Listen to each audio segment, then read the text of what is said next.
राष्ट्रपति द्रौपदी मुर्मू पर टिप्पणी को लेकर सोनिया गांधी और कांग्रेस पार्टी भाजपा के निशाने पर चढ़ चुकी है। अब केंद्रीय मंत्री गजेंद्र सिंह ने सोनिया गांधी की टिप्पणी पर दुख जताते हुए कहा कि ये न सिर्फ राष्ट्रपति द्रौपदी मुर्मू बल्कि सभी देशवासियों का अपमान है। देश भर के 10 करोड़ से भी ज्यादा आदिवासी लोगों से सोनिया गांधी को माफी मांगनी चाहिए। वहीं उन्होंने केंद्रीय बजट को लेकर तारीफ भी की। इस दौरान हमारे संवाददाता के सिंह ने केंद्रीय मंत्री से खास बातचीत की। ठीक है, इस वक्त है हमारे साथ मौजूद भारत सरकार के पर्यटन एवं सांस्कृतिक मंत्री गजेंद्र सिंह जी। बात करेंगे सर, बजट आया, बजट के बारे में बहुत कुछ इस बार तारीफें हुई बजट की, क्या कहेंगे आप? देखिए, निश्चित रूप से भारत सरकार का ये बजट जो माननीय प्रधानमंत्री जी की विकसित भारत बनाने की संकल्पना, उस संकल्पना को सिद्ध करने की दिशा में एक बहुत महत्वपूर्ण कदम भी होगा और एक नई ऊंचाई भारत की अर्थव्यवस्था को इसके माध्यम से देखने को मिलेगी। मध्यम वर्ग को जिस तरह से राहत प्रदान की गई है, उसके चलते हुए निश्चित ही भारत की अर्थव्यवस्था में एक बड़ा उछाल, मध्यम वर्ग के जेब में खर्च करने के लिए अधिक धनराशि होने के चलते हुए आने वाला है।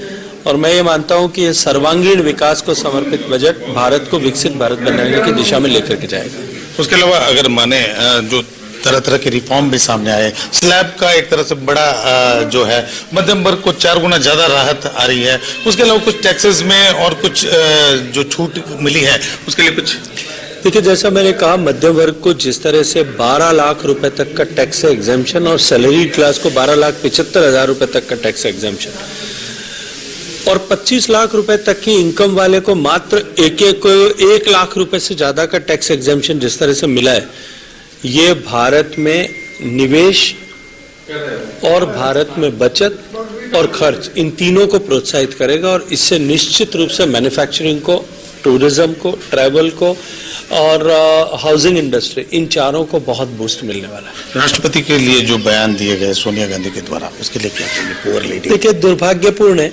देश की राष्ट्रपति जो एक जनजाति समुदाय से आती हैं, उनके लिए इस तरह की भाषा का प्रयोग करना देश के 10 करोड़ जनजाति के मान्यता रखने वाले जनजाति समाज से आने वाले लोगों का अपमान है। और निश्चित ही कांग्रेस के नेता आदरणीय सोनिया गांधी जी को इसके लिए आदिवासी समुदाय से माफी मांगनी चाहिए। सर, राजस्थान के लिए कुछ खास इस बजट में कुछ सामने? देखिए, देश की सरकार का बजट किसी प्रदेश के सापेक्ष नहीं होता। देश के कुल संसाधनों में 47% हिस्सा राज्यों को जाता है, राज्य की आबादी के अनुरूप जाता है, उसके भौगोलिक क्षेत्रफल के अनुरूप जाता है। बड़ा हिस्सा राजस्थान को राजस्थान के अनुरूप मिलता है। मैं ये मानता हूं कि जल जीवन मिशन जो माननीय प्रधानमंत्री जी के नेतृत्व में 2019 से 24 तक हुआ था, अनेक राज्यों ने 100% सैचुरेशन प्राप्त कर लिया था, लेकिन दुर्भाग्य से उस समय राजस्थान में जिस तरह की सरकार थी, जिस मानसिकता के साथ में काम कर रही थी, राजस्थान पिछड़ा और सबसे पीछे रह गया। जल जीवन मिशन को जो एक्सटेंशन माननीय वित्त मंत्री जी ने इस बजट के माध्यम से घोषित किया और माननीय प्रधानमंत्री जी ने जो इसका बजट एक्सटेंड किया, राजस्थान की माताओं बहनों का आशीर्वाद निश्चित ही भारतीय जनता पार्टी की इस डबल इंजन की सरकार को मिलेगा और राजस्थान की माताओं बहनों को पानी सर पर ढोकर ढोने के अभिशाप से हमेशा के लिए मुक्ति मिलेगी। ये थे गजेंद्र सिंह शेखावत, जिनका सीधे तौर पर कहना है कि यह बजट है वो एक तरह से कहा जा सकता है कि जहां राजस्थान के लिए बहुत अच्छा है, तो वहीं स्लैब के तौर पर पूरे देश भर के लिए बहुत अच्छा बजट माना जा सकता है। के सिंह, A1 TV, बीकानेर।